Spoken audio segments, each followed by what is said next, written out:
భారత ఆర్థిక వ్యవస్థ చచ్చిపోయింది, డెడ్ ఎకానమీ అంటూ రంగులు వేసిన ట్రంప్ ఇప్పుడు రిలయన్స్కి మాత్రం వెల్కమ్ చెప్తూ రెడ్ కార్పెట్ పరుస్తున్నారు. రిలయన్స్ ఇప్పటికీ అధికారికంగా స్పందించకపోయినప్పటికీ ఆ సంస్థ $300 బిలియన్ అమెరికాలో రిఫైనరీని ఏర్పాటు చేస్తోంది అంటూ ట్రంప్ ప్రకటించేశారు. ఇంతకీ ట్రంప్ వైఖరిలో ఎందుకు వచ్చింది అనూహ్యమైన మార్పు? చూద్దాం.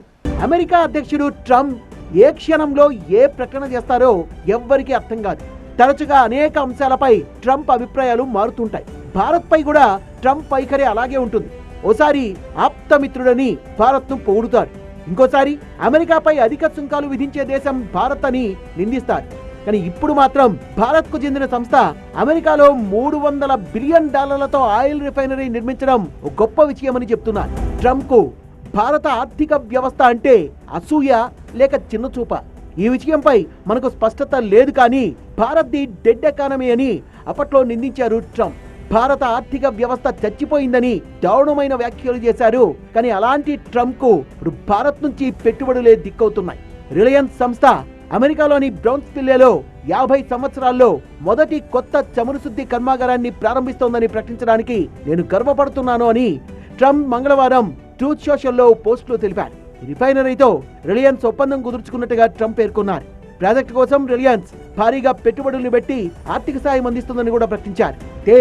సాక్షాత్తు ట్రంప్ ప్రకటించినప్పటికీ అమెరికాలో ఈ $300 బిలియన్ పెట్టుబడితో ఆయిల్ రిఫైనరీ ఏర్పాటు చేస్తున్నట్లు రిలయన్స్ సంస్థ ఇప్పటి వరకు అధికారిక ప్రకటన చేయకపోవడం కొసమెరుపు. అమెరికాలో రిఫైనరీ ఏర్పాటు చేస్తున్నట్లు స్టాక్ మార్కెట్ కు రిలయన్స్ ఎలాంటి సమాచారం ఇవ్వలేదు. పశ్చిమాసియా యుద్ధం కారణంగా స్టాక్ మార్కెట్ లో రిలయన్స్ షేర్లు ఒత్తిడికి గురవుతున్నాయి.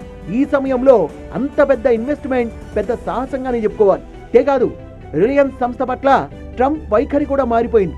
రష్యా నుంచి భారత్ ముడి చమురు ఎక్కువగా ఉంటోందని చాలా సార్లు ట్రంప్ ఆగ్రహం వ్యక్తం చేశారు. రష్యా నుంచి ముడి చమురును రిలయన్స్ సంస్థే కొంటోంది.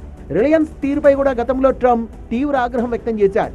కానీ ఇప్పుడు అదే రిలయన్స్ సంస్థ అమెరికాలో పెట్టుబడులు పెట్టడం చాలా గొప్ప విషయంగా ప్రచారం చేసుకుంటున్నారు. రష్యా నుంచి భారత్ కు ముడి చమురు కొనడానికి ట్రంప్ అంగీకరించడంలో రిలయన్స్ సంస్థ పాత్ర కూడా ఉన్నట్టు ప్రచారం జరుగుతోంది.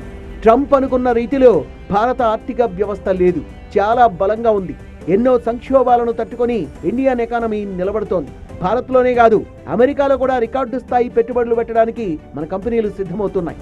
ట్రంప్ మాటల్లోనే ఆ విషయం అర్థమవుతోంది. కాకపోతే రిలయన్స్ సంస్థ అమెరికాలో రిఫైనరీ ఏర్పాటుపై స్పష్టత ఇచ్చే వరకు ఆయన మాటల్లో ఎంత నిజముందో తెలియదు.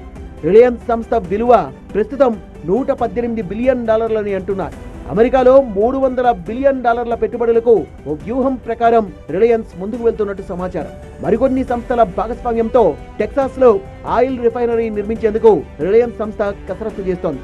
అమెరికాలో చాలా భారతీయ టెక్ కంపెనీలున్నాయి. దీనికి పూర్తి భిన్నంగా ఇప్పుడు పెట్రోలియం రంగంలో కూడా రిలయన్స్ పెట్టుబడులకు సిద్ధం కావడం ఓ కొత్త చరిత్రగా చెప్పుకోవాలి. ట్రంప్ ఊహకు కూడా అందని రీతిలో భారత ఆర్థిక వ్యవస్థతో పాటు కంపెనీలు బలపడుతున్నాయి అనడానికి ఇది నిదర్శనం.